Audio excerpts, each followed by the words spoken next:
Velkomin í ensku með Ödda. Að þessu sinni það stutt myndband sögnina to be eða að vera.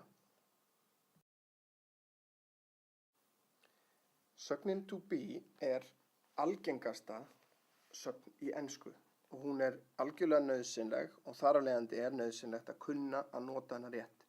Hér skemmtileg tilvitnun í William Shakespeare, to be or not to be. That is the question. Höldum áfram. Það að þekkja sögnina að vera að þekkja mismunandi myndir þessara sagnar. Hún eins og aðra sagnir beygist í persónum, þar að segja fyrstu, aðra og þriðju persónu, bæði eintölu og fleirtölu, og þessar myndir þurfum við að kunna utan að til að geta nota hana rétt. Í fyrstu persónu eintölu, I am, önnur persónu eintala, you are, þriðja persónu eintala, he, she, it, is. Fyrstu persónu fleirtala, önnur og þriðja persónu fleirtala allar eins og are. We are, you are, they are. Í þátíð, I was í fyrstu persónu, you were í annarri persónu eintölu, he was, she was, it was í þriðju persónu eintölu og eins í öllum fleirtölumyndunum, we, you eða they were.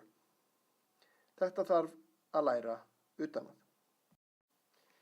Mjög algengt bæði í ritun og töluðu máli að stytta fornöfnin og sögnina saman með úrfellingamerki. Þannig að I am oft skrifað eða sagt sem I'm, you are skrifað og sagt sem you're, he is, he's, she is, she's, it is, it's, we are, we're og they are, they're.